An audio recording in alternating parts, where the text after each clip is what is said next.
Video डाल दूंगा। तो यहाँ पे डिस्कस कर रखा है इन्होंने इस चैप्टर में मून। तो सबसे पहले सेलेस्टियल ऑब्जेक्ट्स क्या चीज होती हैं। सेलेस्टियल ऑब्जेक्ट्स वो ऑब्जेक्ट्स होते हैं जैसे कि हमारे स्टार्स हो गए, प्लैनेट्स हो गए, मून, और भी तुम्हारे अलग अलग ऑब्जेक्ट्स जो कि हमें स्काई में दिखाई देते हैं। तो ये सेलेस्टियल ऑब्जेक्ट्स हो गए। अच्छा, स्काई में ऑब्जेक्ट से मेरे को ध्यान एक क्वेश्चन होता है, ये बताओ कि स्काई हमें ब्लू कलर का क्यों दिखाई देता है।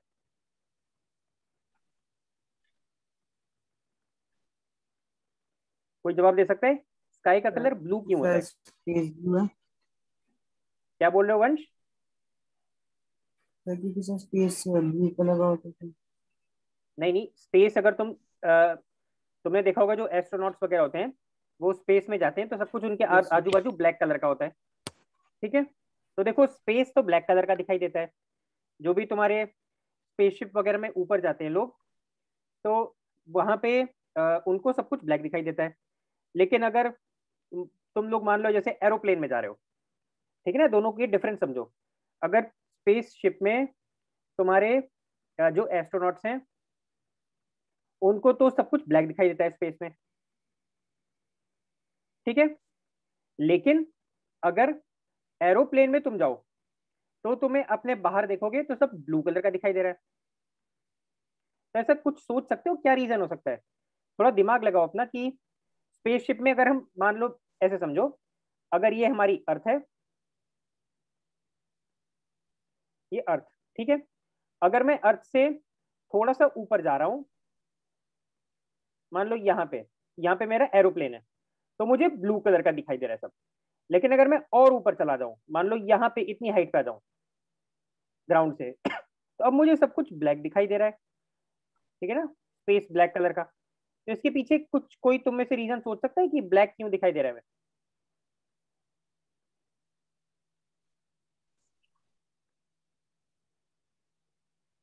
इसके पीछे देखो रीजन ये है, तुम्हें समझ में आना चाहिए बात, कि स्पेस में ऐसी क्या चीज होती है जो कि हमारे अगर मैं एरोप्लेन में हूँ तो वहां पे कुछ अलग चीज है, स्पेस तक पहुंच गया तो वहां पे एकदम ही अलग कुछ हो गया कि कलर ही अलग दिख रहा है। तो उसका अंतर है एटमॉस्फेयर। स्पेस में तुम लोग को पता है वैक्यूम होता है, ठीक है ना, स्पेस में एटमॉस्फेयर नहीं होता। मेरी आवाज आ रही है? हाँ तुम्हारी आवाज आ रही है शुभम। ओके सर, बस ये देखना था। चलो ठीक है, तो स्पेस में एटमॉस्फेयर नहीं होता। स्पेस में शायद तुम लोग की बात मालूम होगी कि वैक्यूम होता है, ठीक। Okay sir. लेकिन जहां पे हम लोग एरोप्लेन वगैरह में जाते हैं या फिर नॉर्मल हम लोग जहाँ पे होते हैं, यहाँ पे एटमॉस्फेयर प्रेजेंट होता है। तो इससे तुम्हें एक बात समझ आनी चाहिए कि हमें जो स्काई ब्लू दिखता है वो क्यों ब्लू दिखता है, क्योंकि एटमॉस्फेयर होता है। अब एटमॉस्फेयर का ब्लू कलर से क्या लेना देना। तुम बोलोगे एटमॉस्फेयर तो ठीक है, तो ब्लू ही क्यों, ऑरेंज कलर क्यों नहीं, ब्राउन कलर क्यों नहीं, स्पेस ब्लू ही क्यों दिख रहा है। तो इसका रीजन ये है, वो थोड़ा क्लास 10th वगैरह में तुम्हें पढ़ाते हैं कि एटमॉस्फेयर में तुम्हारे ऑक्सीजन के मॉलिक्यूल्स होते हैं, फिर उसके बाद नाइट्रोजन के मॉलिक्यूल्स होते हैं। तुम्हें बात मालूम ही होगी कि एटमॉस्फेयर में सबसे ज्यादा नाइट्रोजन और ऑक्सीजन तुम्हारी गैसेज रहती हैं। तो ये तुम्हारे बहुत स्मॉल पार्टिकल्स होते हैं ऑक्सीजन और नाइट्रोजन के। और जब भी सन की रेज इन पे टकराती है तो उसमें से ना ब्लू कलर की जो लाइट होती है वो अ, अलग हो जाती है, ठीक है। सन ना तुम्हारी देखो व्हाइट कलर की लाइट आती है, और व्हाइट लाइट बहुत अलग अलग कलर से बनी होती है। वो तुम्हें पता होगा 7 कलर्स होते हैं, वॉयलेट, इंडिगो, ब्लू, अच्छा। Green, yellow, orange, red. With your rainbow वाले 7 कलर से बनी होती है सन की लाइट। और जब भी वो यस सर। एटमोस्फियर में घुसती है तो वो तुम्हारे जो छोटी वाली वेवलेंथ होती है, वॉयलेट, इंडिगो, ब्लू, उसमें तुम्हारी स्प्लिट हो जाती है। इस वजह से हमें ब्लू कलर का स्काई दिखता है, क्योंकि नाइट्रोजन और ऑक्सीजन जो होते हैं उनसे सन की लाइट टकराती है। और जो तुम्हारी वॉयलेट, इंडिगो, ब्लू वाले 3 कलर होते हैं जो ब्लूइश होते हैं देखने में, वो वाली तुम्हें लाइट स्कैटर होती है, तुम्हारी आंख में वो वाली लाइट जाती है। तो ये इसका रीजन है कि स्काई हमें ब्लू दिखता है। लेकिन थोड़ा सा स्काई के ऊपर चले जाओ, स्पेस तक चले जाओ, तो वहां पे एटमॉस्फेयर नहीं होता, और वहां पे तुम्हें सब कुछ फिर ब्लैक दिखाई देता है। Okay sir. चलो खैर आगे बढ़ते हैं। तो इस पार्ट में ये वाली जो आज क्लास लेंगे हम, उसमें हम डिस्कस करेंगे मून के बारे में। और मून पता ही है तुम लोग को, ब्राइटेस्ट ऑब्जेक्ट होता है इन द नाइट स्काई। ठीक है, क्वेश्चन तुम्हारे किया जा सकता है कि which is the brightest star. तो कोई बता सकता है ब्राइटेस्ट स्टार कौन सा होता है? Sir pole star. नहीं नहीं नहीं, ब्राइटेस्ट स्टार होता है सीरियस। ठीक है, सो याद रखो, ओके सर। ब्राइटेस्ट स्टार तुम्हारा होता है सीरियस, ये तुम लोग को याद रहना चाहिए। फिर एक और स्टार होता है पोल स्टार, जो भी शुभम बोल रहा था जिसके बारे में। पोल स्टार की एक यस खासियत सर। होती है कि ये हमेशा फिक्स दिखाई देता है। पोल स्टार ना अपनी पोजीशन से कभी जैसे हिलता नहीं है। अर्थ रोटेट करती है तो उसके साथ ही रोटेट करता है वो। बिल्कुल, वो नहीं, एक्चुअली अर्थ के साथ रोटेट नहीं करता, वो अर्थ की एक्सिस पे ही लाई करता है। तो अर्थ जब भी रोटेट ओके करती सर। है west to east, pole star तब भी अपनी जगह पर फिक्स दिखाई देता है। Okay sir. तो आगे बढ़ते हैं हम। अभी तक हमने क्या डिस्कस किया कि स्काई ब्लू और स्पेस ब्लैक क्यों दिखाई देता है? क्योंकि स्काई में एटमॉस्फेयर होता है, तो सन की रेज उससे आती है, और ब्लू कलर की जो तुम्हारी लाइट है उसको वो स्प्लिट करती है। अब हम पढ़ेंगे मून के बारे में। तो मून अर्थ के अराउंड रिवॉल्व करता है, जिस तरह से अर्थ सन के अराउंड रिवॉल्व करती है। तो ये बात तुम लोग को मालूम है। मून जो होता है वो एक yes revolution, sir. Moon revolution complete करता है अर्थ के अराउंड अप्रोक्सीमेटली 27 डेज में। तो अर्थ तुम लोग को पता है 365 डेज लेती है यस सर। सन के अराउंड घूमने में एक रेवोल्यूशन। मून का एक रेवोल्यूशन छोटा होता है 27 डेज के आसपास।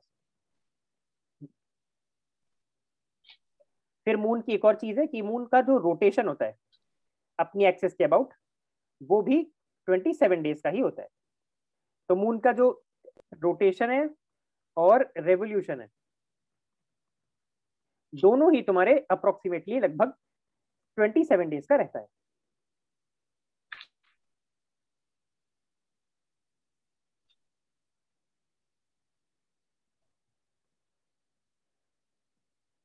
फिर अगला, how do we see the moon. तो ये मेरे ख्याल से तुम लोग को अब तक पता ही होगा कि मून की अपनी खुद की तो लाइट होती नहीं है, जिस तरह यस से सर। सन सन से की, रिफ्लेक्ट होती है।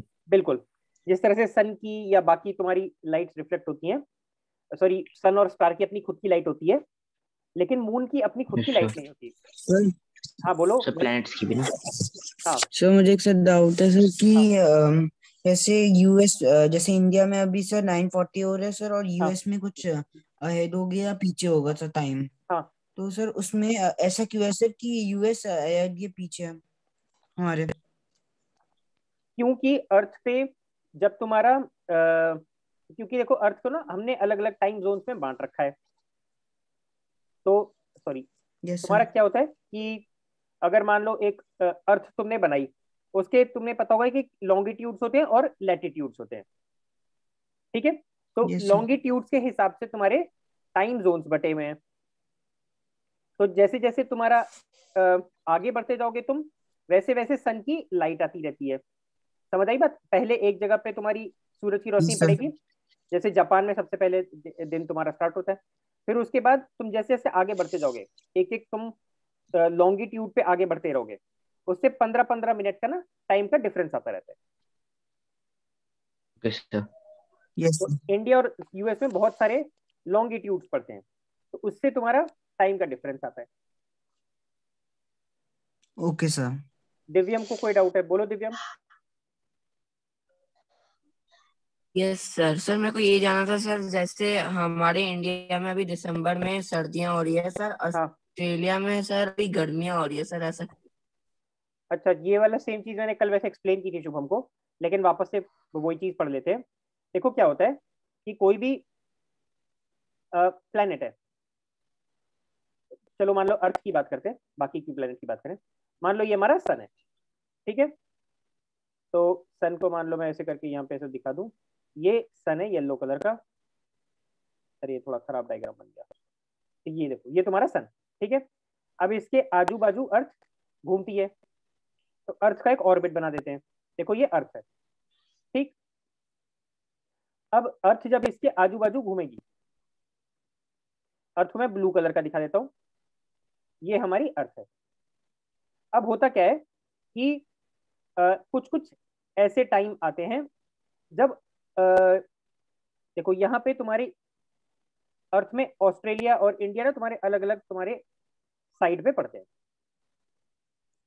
ठीक है। तो ऑस्ट्रेलिया और इंडिया में ना जिस टाइम पे इंडिया में समर्स होती हैं,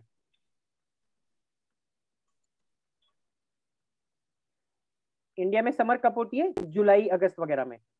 उस टाइम पे ऑस्ट्रेलिया में जुलाई अगस्त में विंटर्स रहते हैं। समझ आई बात?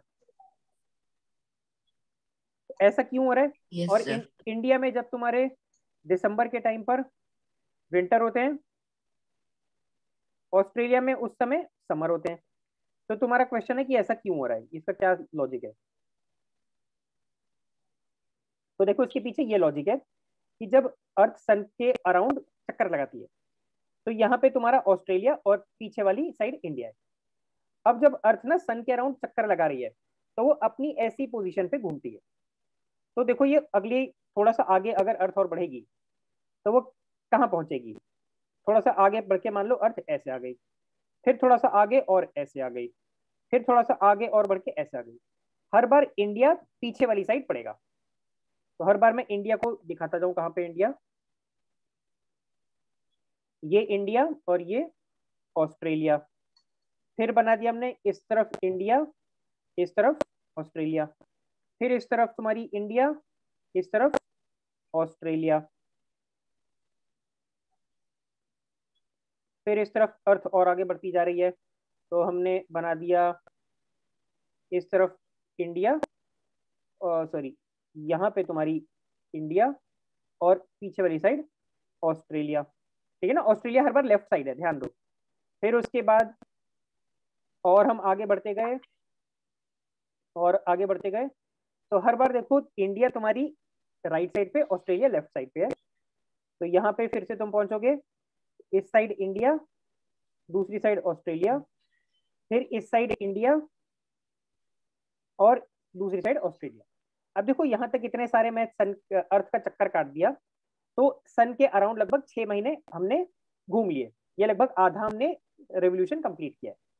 तो जब इस Yes, वाली sir. पोजीशन पे तुम अगर देखोगे, ये वाली जो पोजीशन तुम्हें दिख रही होगी, पहली इधर दिखाऊं, तो यहाँ पे तुम्हें एक बात समझ आनी चाहिए कि सन की जो रेज है वो डायरेक्टली इधर ऑस्ट्रेलिया पे पड़ रही है। बात समझ आ रही है? इंडिया पीछे वाली साइड कहीं छुपी Yes, हुई है। sir. तो इस टाइम पर ऑस्ट्रेलिया में तुम्हारी समर होगी। बिल्कुल सही समर और इंडिया में विंटर, क्योंकि इंडिया पे सन की डायरेक्ट रेज नहीं पड़ रही। लेकिन दूसरी तरफ अगर तुम देखोगे तो अब इंडिया पे समर है, समर रेस पड़ रही है। बिल्कुल सही। अब सन की डायरेक्ट रेज इंडिया पे पड़ रही है और ऑस्ट्रेलिया में तुम्हारी विंटर होगा। Yes, sir. ये बात समझ आई दिव्यम तुम्हें?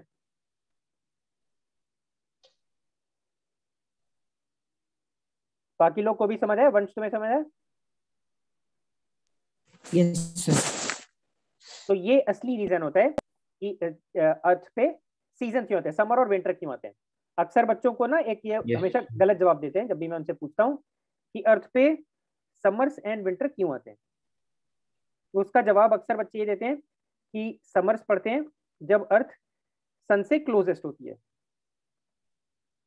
और विंटर्स होता है जब अर्थ सन से ज्यादा डिस्टेंस पे होती है।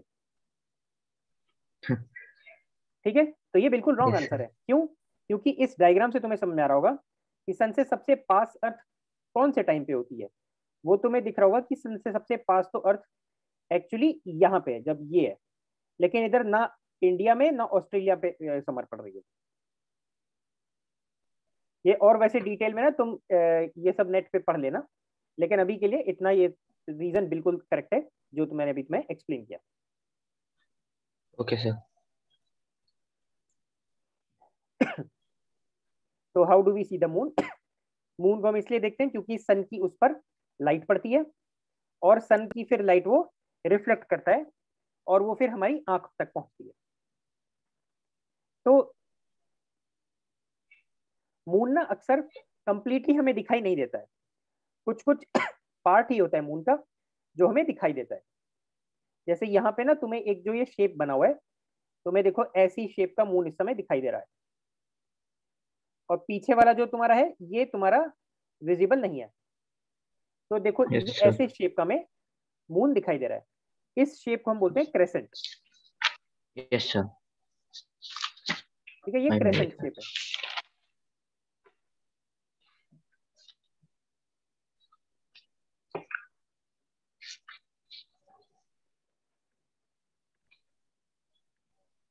तो जो पार्ट मून का वो सन की लाइट जिसमें नहीं पड़ रही है वो हमसे विजिबल नहीं रहता। तो क्वेश्चन कभी कभी आ सकता है तुम्हारा कि why is some part of the moon not visible. ऐसा कई बार होता है कि मून हमें पूरा नहीं दिखाई देता। उसका रीजन ये है कि सन की लाइट कभी कभी पूरे के पूरे मून पर नहीं पड़ रही होती है, तो वो वाला पार्ट हमारे लिए विजिबल नहीं रह जाएगा।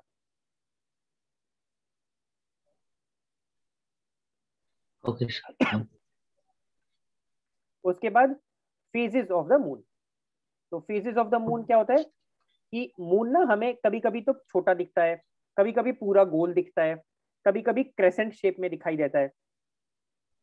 ठीक है, कभी कभी अलग टाइप का थोड़ा चौकोर सा दिखने लगता है, चौकोर नहीं सॉरी ओवल सा दिखने लगता है। तो इसको हम बोलते हैं फेजेस ऑफ द मून।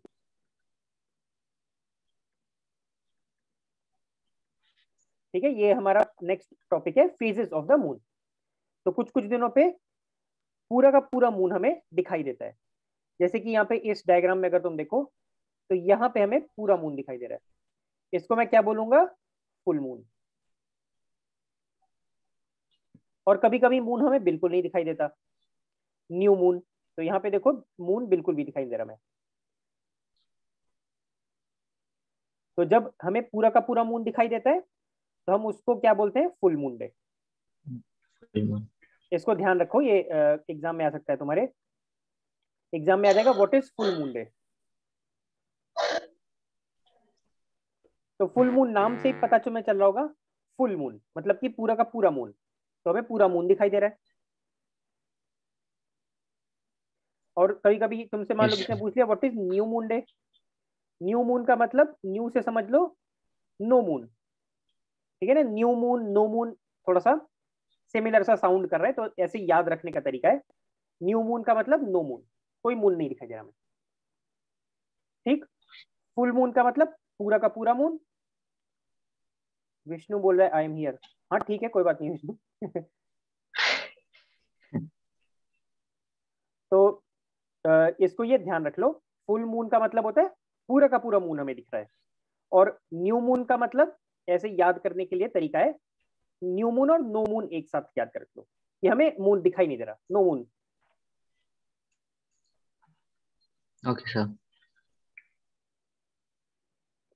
और यहाँ पे ना तुम्हें फेजेस दे रखे हैं। तो फेजेस का क्या मतलब है? सबसे पहला तुम ये देखो कि यहाँ पे फुल मून दिखाई दे रहा है तुम्हें, मतलब पूरा का पूरा मून दिखाई दे रहा है। अगला तुम्हें देखो ये मून इतना बड़ा सा दिखाई दे रहा है, उसके बाद मतलब कि हाफ से ज्यादा। नेक्स्ट तुम्हें देखो कि ये मून तुम्हारा हाफ दिख रहा है। ठीक है, तुम्हें दिख रहा होगा हाफ। इसके बाद तुम्हारा क्रेसेंट शेप आ रहा है। फिर से क्रेसेंट शेप हमने थोड़ी देर पहले डिस्कस किया था, ये वाला जो चंदा मामा का ऐसा शेप सा होता है ना, इस टाइप का जो शेप होता है अक्सर जो मून दिखाई देता है, ये वाला क्रेसेंट शेप हम इसको बोलते हैं। और एक बार तुम्हारा धीरे धीरे देखो ये कम होता जा रहा है। तो क्रेसेंट शेप के बाद फिर तुम्हारा फाइनली क्या आएगा? न्यू मून आ जाएगा। न्यू मून का मतलब मैंने तुम्हें बताया था, नो मून, मून दिख ही नहीं रहा। फिर एक बार मान लो मून कंप्लीटली गायब हो गया, अब वो धीरे धीरे बढ़ना चालू होगा। तो जब कंप्लीटली गायब था न्यू मून, उसके बाद थोड़ा थोड़ा दिखना स्टार्ट होगा। तो यहाँ पे देखो क्रेसेंट शेप है, क्रेसेंट मून। इसके बाद अगली इसमें मून हाफ दिखाई देगा, ये नेक्स्ट वाला तुम्हारा है, ये देखो हाफ दिख रहा है मून। इसके बाद थोड़ा सा और मून बड़ा हो गया तुम्हारा, ऐसा दिख रहा है। और फाइनली तुम्हारा वो फुल मून बन गया वापस से। तो ये दो फुल मून के बीच में ना 29 डेज का गैप होता है। तो इसका क्या मतलब बैठा कि अगर मान लो तुम्हें 1 जनवरी को 2022 को फुल मून डे अगर आ रहा है, तो अगली बार तुम्हें फुल मून कब दिखेगा? 30 जनवरी को। Yes sir.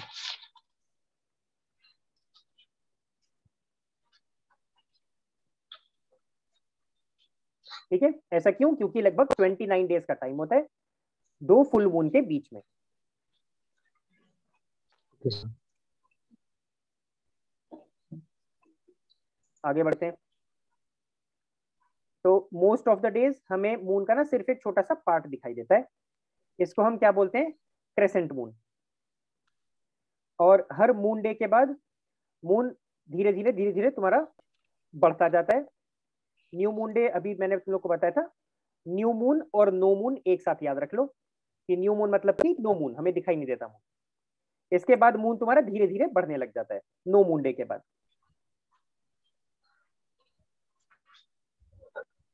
ठीक है, तो ये चीज मैंने अभी तुम लोग को वापस से बताई। और एक बार फिर से फुल मून डे आ जाता है, तो ये तुम्हें मेरे ख्याल से दिख रहा होगा। एक बार फुल मून आ गया, अब धीरे धीरे मून का साइज घटता रहता है, धीरे धीरे घटना चालू होगा। यहाँ पे पूरा फुल पूरा का पूरा था, यहाँ थोड़ा सा और कम हो गया, इधर हाफ हो गया, इधर और कम हो गया, और यहाँ कंप्लीटली गायब हो गया moon.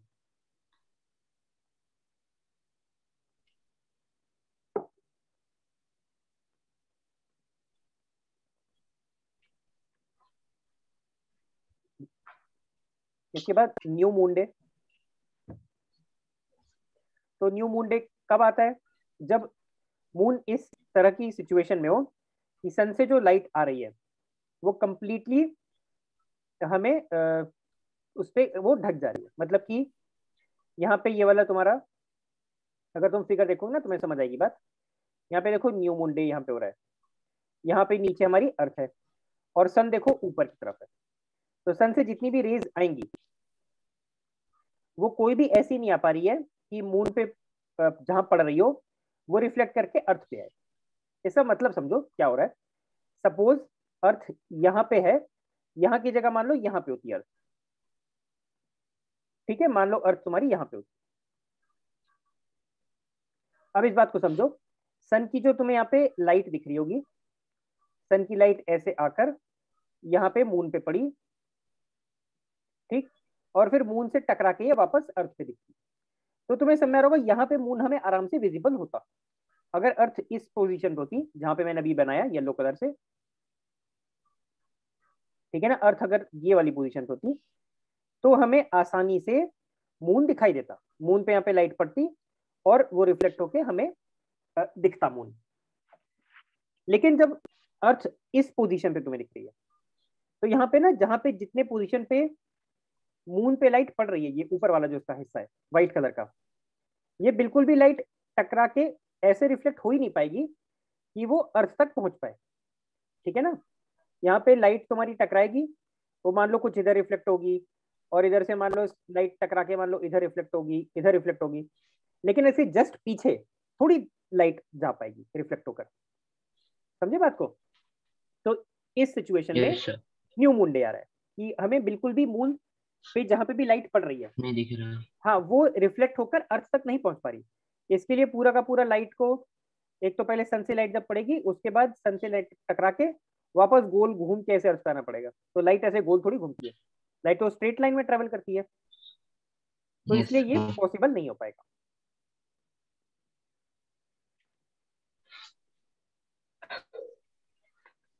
So therefore we cannot see any part of the moon's disk.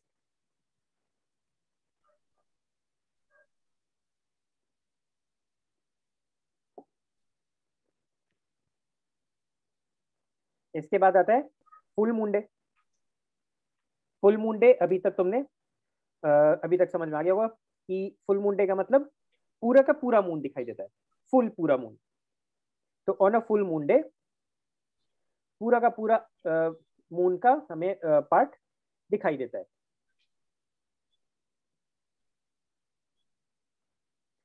उसके बाद सरफेस ऑफ द मून। तो जो मून की सरफेस है वो डस्टी एंड बैरन है।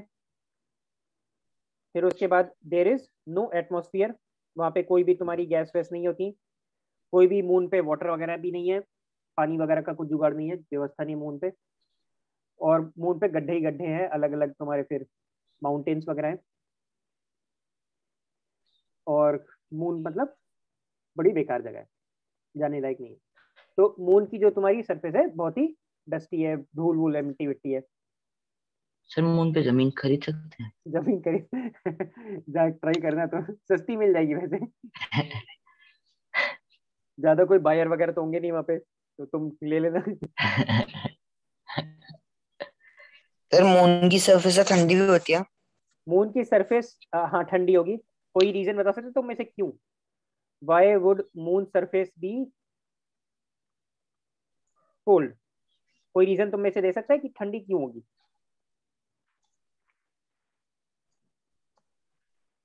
Yes sir. बताओ। सर क्योंकि वहाँ का एटमॉस्फेयर उतना नहीं है कि वो सन की हीट को कैप्चर कर पाए। बिल्कुल, वेरी गुड। जब भी तुमसे इस टाइप के क्वेश्चन आते हैं कि कोई सरफेस ठंडी है या गर्म है, तो सोचा करो कि अगर कोई चीज गर्म होती है तो वो क्यों गर्म होगी? क्योंकि वहां पे कुछ हीट वगैरह ट्रैप हो रही है। तो अगर किसी भी प्लेनेट पे एटमॉस्फेयर होता है तो वो हीट को ट्रैप करता है। जैसे कि बेस्ट एग्जांपल है वीनस का।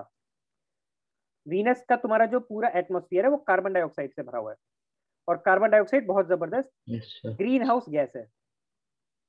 ग्रीन हाउस गैस का मतलब कि वो एकदम हीट को ना एस्केप नहीं करने देता एटमॉस्फेयर से। प्रोड्यूस करता रहता है। बिल्कुल। तो इस वजह से वीनस बहुत गर्म है। लेकिन मून के केस में क्या है, कोई एटमॉस्फेयर ही नहीं है, तो जितनी भी सन की लाइट मून पे पड़ती है वो वापस लौट जाती है। ठीक है, एक बार मैं इसको कि डायग्राम वो से उसको कैच नहीं कर पाता। बिल्कुल सही, उसको ट्रैप नहीं कर पाता। तो मान लो अगर मैं एक एग्जांपल से बताऊं, अगर ये मान लो वीनस है, तो वीनस के केस में क्या होता है कि वीनस के आजू बाजू ना तुम्हारा एटमॉस्फियर रहता है। और अगर मान लो अगर मैं यहाँ पे एक सन बना देता हूँ, सन से जो भी रेज आती हैं वीनस पे पड़ती हैं, तो वो ना इधर जाती है एटमॉस्फेयर से और टकरा के वापस लौट आती है। तो हीट एस्केप ही नहीं कर पा रही। लेकिन अगर मैं यहीं पे मून की बात करूं, यस सर।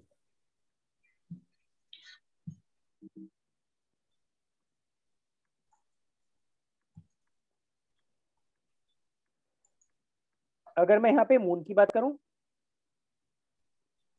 तो मून के केस में क्या होगा?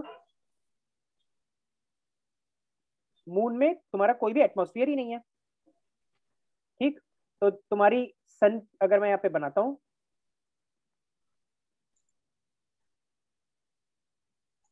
तो सन से जितनी भी तुम्हारी हीट आती है, रेज आएंगी, मून पे टकराएंगी और वापस लौट जाएंगी। तो कोई हीट ट्रैप ही नहीं हुई मून पे, तो इसलिए मून बहुत ठंडा रहेगा।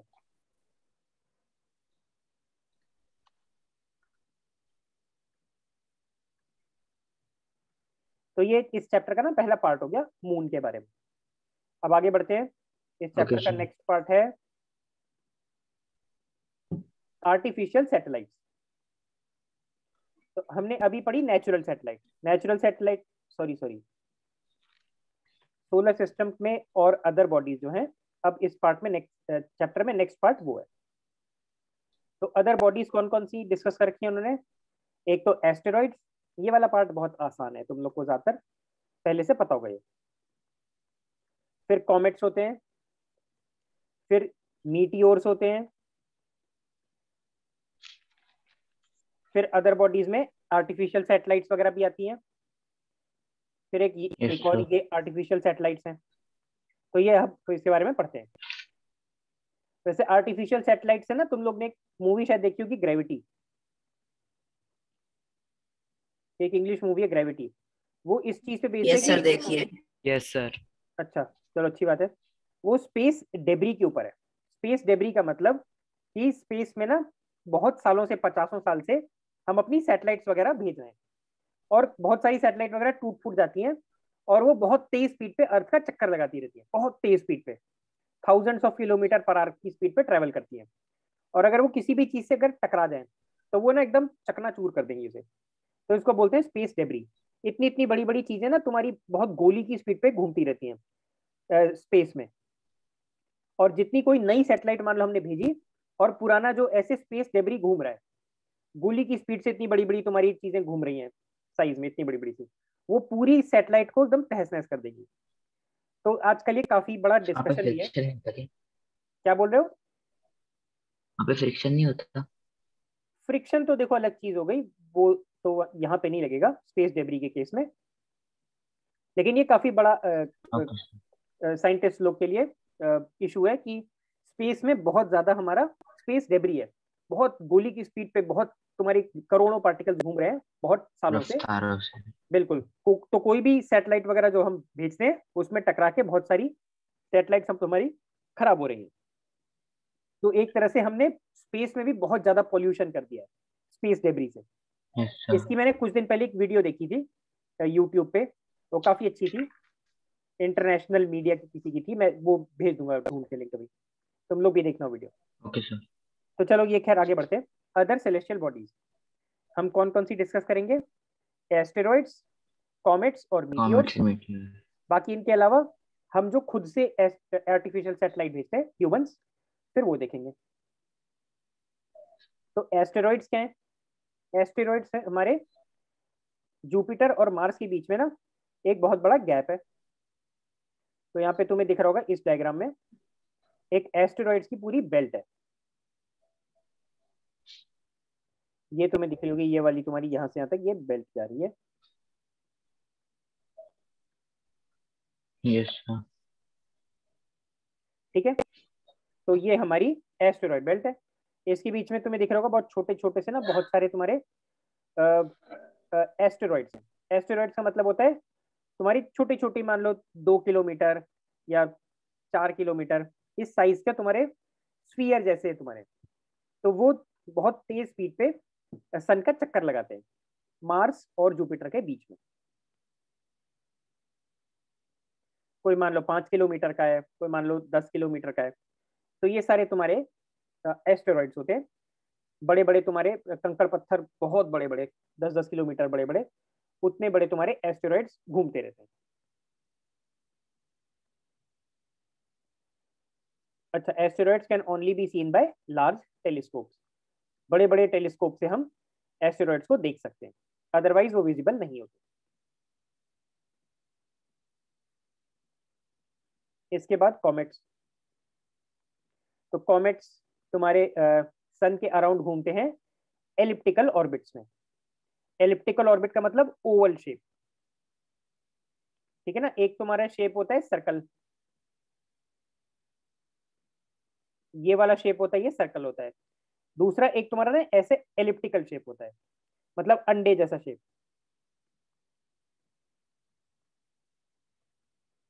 तो ये एलिप्टिकल ऑर्बिट है,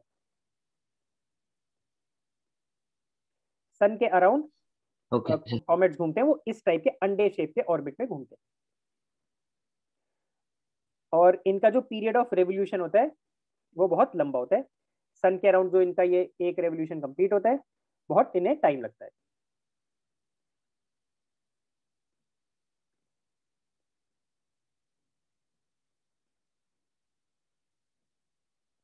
फिर कोई भी अगर मेरा कॉमेट होता है, उसका एक ब्राइट हेड होता है और एक लंबी सी तुम्हारी टेल होती है। तो यहाँ पे ये डायग्राम में दे रखा है इन्होंने कॉमेट।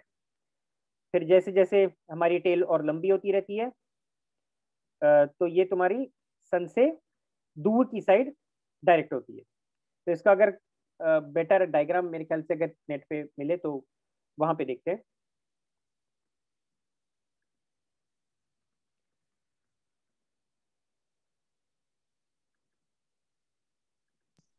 सर अभी फिर से ज्वाइन करना नहीं नहीं, अच्छा ओ क्लास खत्म हो रही है क्या? हाँ अभी मैं ये चैप्टर खत्म कर देते हैं, 15-20 मिनट में हो जाएगा मेरे ख्याल से, शायद 10 मिनट में हो जाएगा। है? Okay sir. तो ये तुम्हारा कॉमेट दिख रहा होगा, सन से दूर वाली साइड तुम्हारी उसकी टेल रहती है। इससे और बेटर अगर कुछ डायग्राम मिल जाए। हाँ देखो यहाँ पे तुम्हारा एक ये भी डायग्राम दे रखा है। इधर तुम्हारा लिखा हुआ ये टेल,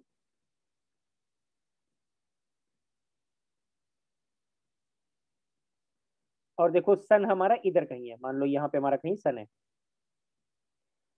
ठीक है, और ये तुम्हारा कॉमेट है, तो उसकी टेल सन से दूसरी साइड है, इधर की साइड है, सन इस साइड पड़ा है और इसकी टेल दूसरी साइड है सन से।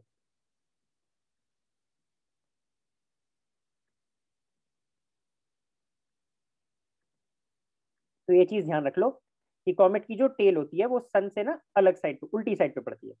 अगर सन मान लो हमारा नीचे की तरफ है तो टेल ऊपर की तरफ होगी कॉमेट की।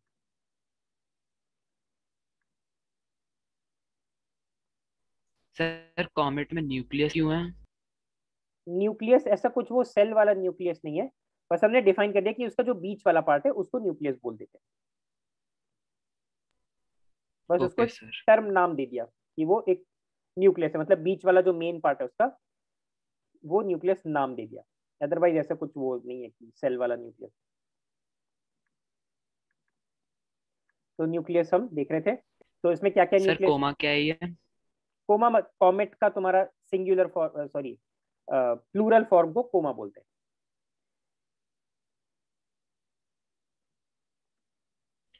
Okay sir. तो अभी तक हमने कॉमेट्स का क्या डिस्कस किया कि कॉमेट्स की एक एलिप्टिकल ऑर्बिट होती है। एलिप्टिकल ऑर्बिट का मतलब तुम्हारा अंडे के शेप का तुम्हारा रहता है एलिप्टिकल ऑर्बिट, इस टाइप का शेप तुम्हारा एलिप्टिकल ऑर्बिट है। फिर कॉमेट्स में हमने ये भी डिस्कस किया कि कॉमेट्स का जो पीरियड ऑफ रेवोल्यूशन होता है वो काफी लंबा रहता है। फिर उसके बाद जो कॉमेट होता है उसका एक हेड होता है और एक बहुत लंबी सी टेल रहती है, और टेल हमेशा सन से ना अलग वाली उल्टी साइड पे रहती है। तो अगर मान लो इस साइड मेरा सन है, एक सेकंड सॉरी, मान लो सन इधर है और कोई कॉमेट मेरा, मान लो ऐसे ये कॉमेट है, तो टेल उसकी उल्टी साइड इस साइड पे रहेगी, क्योंकि सन इससे देखो इस डायरेक्शन में नीचे, तो उसकी टेल उल्टी साइड में ऊपर वाली साइड रहेगी।